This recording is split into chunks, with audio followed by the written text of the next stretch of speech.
ତମେ ଉଠିବ କେତେବେଳେ, ତମେ ଶୋଇବ କେତେବେଳେ, ତମେ ପଢିବ କେତେ ଘଣ୍ଟା ଏବଂ କେମିତି ପଢିବ, କେତେ କେତେ ସମୟ ଗ୍ୟାପ ଦେଇକି ପଢିବ, କେମିତି ସକାରାତ୍ମକ ଚିନ୍ତନ କରିକି ପଢିବ, ମନରେ ବିରସ ଭାବନା ଆସିବନି, ଡିପ୍ରେସନରେ ରହିବନି, ପଢାର ପ୍ରେସରରେ ରହିବନି, ଚାପ ମୁକ୍ତ ପଢା।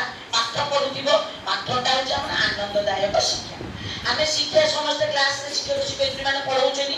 ପ୍ରଥମ କର୍ତ୍ତବ୍ୟ ହେଲା ଆମେ ଯେତିକି ପାଠ ପଢିଛି ଅଧା ବର୍ଷ ପର୍ଯ୍ୟନ୍ତ ସେ ପାଠକୁ ଆମେ ଗୋଟି ଗୋଟିକି ଆଜି କହୁଥିଲି, ତାକୁ ପୁରୁଣା ପାଠରୁ ଗୋଟିଏ ବିଷୟ, ନୂତନ ପାଠ ଯୋଉଟା ପଢା ହଉଛି ସାର୍ ଯେମିତି ରଞ୍ଜନ ସାର୍ କହୁଥିଲେ, ତାକୁ ପଢିବ, ଚିନ୍ତନ କରିବ, ତା ଭିତରେ ଅନୁଧ୍ୟାନ କରିବ ଏବଂ ତାକୁ ଭାବନା କରିବ ଯେ ମୁଁ କଣ ଆଜି ପଢିଲି, ଏଥିରେ ସର୍ଟ କୋଶ୍ଚିନ୍ କଣ ରହିଲା, ଏଥିରେ ଲଙ୍ଗ କୋଶ୍ଚିନ୍ କଣ ରହିଲା, ଏଥିରେ ସରଳାର୍ଥ କଣ ରହିଲା।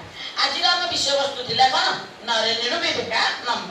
ଯୋଉ ଆମେ ପାଠ ପଢଉଥିଲେ ସେଥିରେ ଆମର ଗୋଟେ ସରଳାର୍ଥ ଥିଲା। ବିବେକାନନ୍ଦଙ୍କୁ ତାଙ୍କ ଗୁରୁ ରାମକୃଷ୍ଣ ପରମହଂସ କହିଥିଲେ, ମୁଁ ତୋଠୁ ଏ କଥା ଆଶା କରୁନଥିଲି। ତାହେଲେ ମୁଁ ତୋଠୁ କଣ ଆଶା କରୁଥିଲି, ତୁ ଗୋଟେ ବିରାଟ ବଟ ବୃକ୍ଷ ହବୁ, ସେଇ ବଟ ବୃକ୍ଷ ତଳେ ହଜାର ହଜାର ଲୋକ ସେଇ ଛାୟାରେ ଆଶ୍ରୟ ନେବେ। ସମସ୍ତେ ସୁନ୍ଦର ଜାଣିଲ, ସେଇଟା ଗୋଟେ ସର୍ଟ କୋଶ୍ଚିନ୍ ହେଇପାରିଲା ବି ଆମ ପାଇଁ, ଗୋଟେ ସରଳାର୍ଥ ବି ହେଇଗଲା। ଆମେ ଯଦି ଅନୁଧ୍ୟାନ କରିକି ଆମେ ତାକୁ ଭଲ କି ଶୁଣିବା ନା ନାଇଁ, ଶୁଣିକି ତାକୁ ଖାତାରେ ଲେଖିଦବା ନା ନାଇଁ, ଶୁଣିଲେ ଭଲ କିରି ତାକୁ ଭାବିଲେ ଚିନ୍ତନ କଲେ ଆମ ପରୀକ୍ଷାରେ କଣ କୋଶ୍ଚିନ୍ ଆସିବ। ଏବଂ ପଢିଲା ବେଳେ ଶିକ୍ଷକ ଶିକ୍ଷୟିତ୍ରୀ ମଧ୍ୟ ଚେଷ୍ଟା କରିବେ ତମେ କେମିତି ଭଲରେ ତାକୁ ବୁଝୁଛ କି ନାହିଁ। ସବୁ ପିଲା ସମାନ ଆଇକ୍ୟୁ ନାହିଁ, ସମସ୍ତଙ୍କ ମାନସିକ ସ୍ତର ସମାନ ନୁହେଁ। ମୁଁ କହୁଥିଲି କିଛି ପିଲା ଭଲ ସ୍ତରରେ ଅଛନ୍ତି ଯୋଉମାନେ ଆମର A1 ପାଇବେ, କିଛି ପିଲା ମଧ୍ୟ ମଝି ମଝିଆ ରହିବେ, କିଛି ପିଲା ମଧ୍ୟ ତା ତଳକୁ ରହିବେ।